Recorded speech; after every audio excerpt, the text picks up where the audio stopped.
এটা কি রান্নাঘর না দোহান? আম্মা এটা রান্নাঘর। হায় রে পোলার টাহাডি এমনি খরচ করো। কি দেখি কিনে বটে থুইছো, টাহাডি খালি খালি নষ্ট হতেছো। নতুন সংসার একটু হিসাব করে চলতেও তো পারো। আম্মা বুঝিনি তো, রান্না বান্না করতে সব জিনিসই তো লাগে। আমরা রান্না বান্না করি না, আমাগো রান্নাঘর নাই। দুইজন মানুষ, দুইটা পাতিল লি যথেষ্ট। হ্যাঁ রে পোলা, কি হয়নি চুলে আবার কি দিয়ে থুই আইছো? আম্মা আপনার জন্য চা দিছিলাম।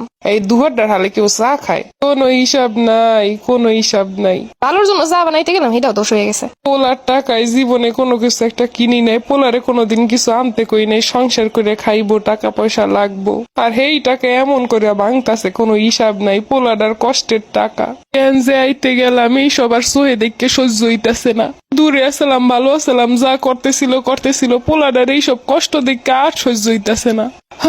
না রামু না, আর এইসব দেখতাম না। আপনি একটু বসেন, আপনার ছেলে আবার আইসে পড়বো না, দ্রুত রান্না করা লাগবো। ফ্রিজ দিয়ে কিছু মাছ মাংস বাইর করে নিয়ে আসি। মাছ মাংস? প্রত্যেক দিনই কি মাছ মাংস খাও? আম্মা আপনার ছেলে আবার মাছ মাংস ছাড়া খাইতে পারে না।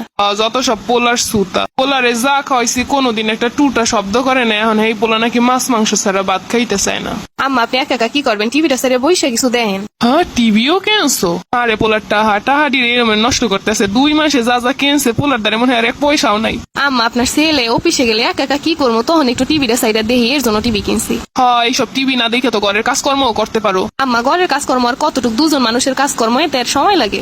নতুন নতুন চাইলে কত কি করণ যায়, ইচ্ছে থাকলে সবই করণ যায়। খালি তো আসো পোলাটার টাহা কখন ভাঙমু কখন কি করবো। এইগুলা কোনো কথা হইলো? শাশুড়ি মা আইসে গ্রাম দিয়া, ভালো কথা, ভালো মন্দ রান্না করে দেবো, খাইবে থাকবে, যা লাগবে কইবে। তা না আইসে এইসব কি সব কওয়া শুরু করছে। এরকম টাইপের কথা শুনে কার ভাল লাগে? হন বৌমা, আমি কিন্তু তোমাকে ভালো লেগে কইতেছি, আমরা সারা জীবন সংসার করে আইছি, কোনো টাকা অপচয় করি নাই। অপচয়কারী শয়তানের বন্ধু, বুঝছো? কথাগুলো এরকম না বললে ভালো করে বুঝাইও তো বলা যাইতো। শাশুড়ি গো এরকম আচরণের জন্যই মানুষ পর মনে করে। সুন্দর করে বুঝাইও তো সবকিছু বলন যায়। আরে রইছো কে, যাও না কা তাড়াতাড়ি রানবা বলে।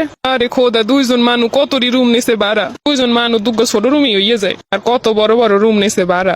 হায় রে পোলার টাহাডি এমনি নষ্ট করতেছে। আমার পোলাটাই তো এরম আসিলে না, কত সুন্দর বুঝ ব্যবস্থা, কত কি বুঝ হইনে চলতো। কি যে হইলো পোলার, আর মনে হয় তাবিজ কবুজ করছে। নাইলে আমার পোলা এত তাড়াতাড়ি এই রকমের চেঞ্জ হওয়ার কথাই না। কিরবিস না বইলি তো ডাইবে যায়। এই এটা হাইতে কিনে হইয়ে হইয়ে থাকে হাঙ্গা দিন। শাশুড়ি আম্মা তো ঘুমাইয়ে গেছে। ও আম্মা ওঠেন, খাবার দাবার রেডি করছি সব। কেডা? আম্মা আমি খাবার দাবার সব রেডি হয়ে গেছে, আপনি তো ঘুমাইয়ে গেছেন। যে বিছনা কেনছো হাতে তো ঘুম এমনি ইয়ে যায়। এতে হইয়ে হইয়ে থাককে জালিসা না আসো হ্যাঁ বান। এখন কয়ঠানে সেই বিছনা? আম্মা আমি জানি না, আপনার পোলায় আছে। পোলা কোনো হিসাব নাই, এইসব কিন্না টাহাডিরে শেষ করতে আছে। আম্মা আসেন, খাবার রেডি করছি টেবিলে। ওরে আল্লাহ, এত খাওন ধরবি কি? আম্মা আপনার লগে রান্না করছি। কে মুই কি একটা আপি যে এক টেবিল খাওন মুই খামো? হিসাব না, এই রমিরি খাওন দি কিন্না হালায়। তোমরা হইছো 2জন মানুষ, তোমরা এই এক টেবিল খাওন দি কি হরবা? আম্মা আপনি আইসেন এতদিন পরে, আপনার জন্য ভালো মন্দ রান্না করবো না? একদিন এই এক টেবিল খাওন মানুষের রান্ধে, ওরে কি আজ দুই পাঠাই দেবা বাড়ি? এই এক টেবিল খাওয়াইন দিয়ে 1 মাস খাওন যাইবে। পোলাটা যা ইনকাম করে সব খাওয়াইন দিয়ে শেষ করে লাইব। দেয়াত এগোরে ভালো কিছু খাওয়াইলেও দোষ, বেশি খাওয়াইলেও দোষ, আবার না খাওয়াইলেও দোষ।